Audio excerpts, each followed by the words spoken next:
Okay, so last week we discovered that discipline is all about taking action, regardless what our motivation might be.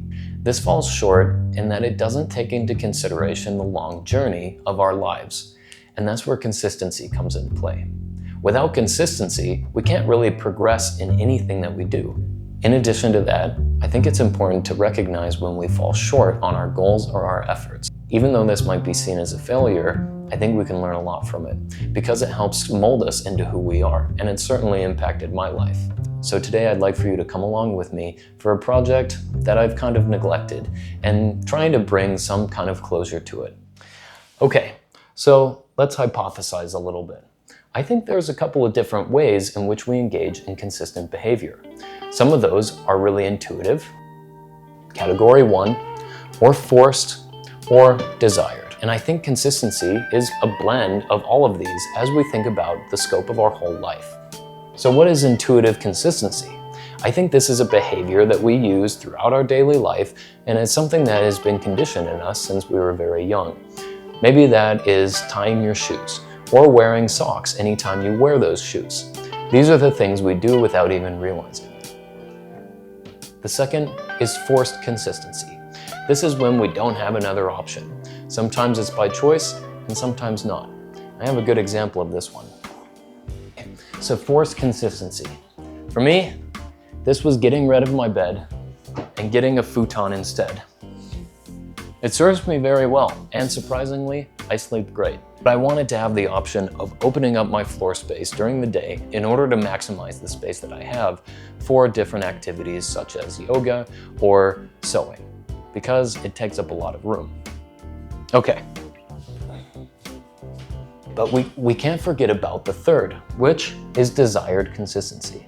Desired consistency is something that you really want to do. Say it's having some fun activity or a routine or food that you really like. For me, I think that's a good cup of coffee in the morning. There are some days that I have tea, but it really is a nice practice for me. I don't think I have an addiction. Maybe I should try going without it. Anyways, we need to think about a blend of all of these in order to propel our efforts for the things that we really want in life. But I think it's important to recognize when we fall short on our ambitions of being consistent, because I think there's still lots of value to be gained from those times that we don't show up. And this is the point in the story where we go along with a project that I neglected and I want to try and resurrect today. Okay, to the garage. Okay, so life is full of transitions. It's also full of pivots. And pivots mean a change in consistency. For me, I'm a very part-time knife maker in that I used to do it very regularly, but nowadays I just don't have the time or priority to think about devoting my energy to knife making. Though it's an important part of my life, even if it's a little bit more dormant. I have something that I want to show you, and it's going to be the focus of today's work.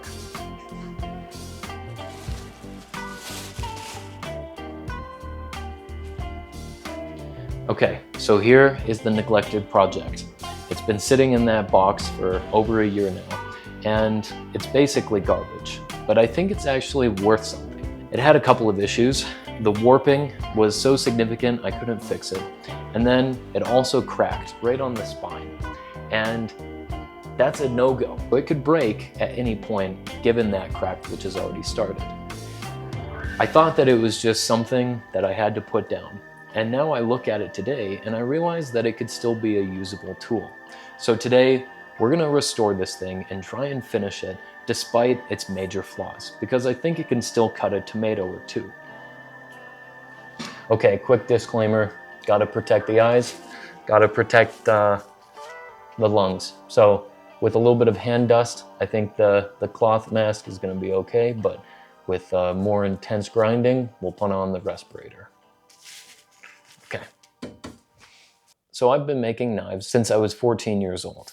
This was something that was very important to me at one point in my life, but isn't so much anymore. And I think that's okay, because I've gained a lot of perspective and knowledge along the way, which I've used in many other categories of life. So I guess the lesson is recognizing that everything we do has value, and that's especially true when we reflect on it afterwards and think about all the ways in which we've grown and changed because of it.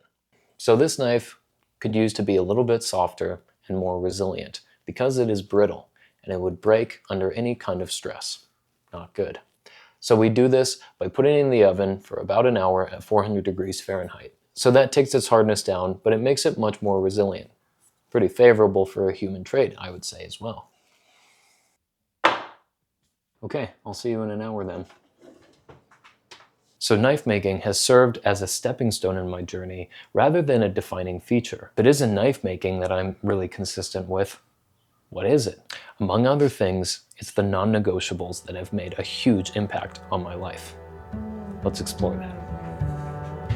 So while that knife is in the oven tempering, I'd like to talk with you briefly about my non-negotiables. Now, to go into detail would be a whole other project in and of itself, but in essence, it's a daily practice that I have put into place to be caring for my mind, my body, and my spirit.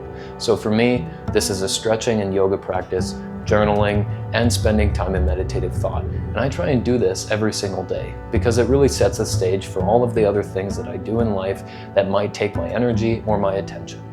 So for you, that might look totally different, and that's great. But what I want you to think about is something that you might not be consistent with anymore, but probably brought you value.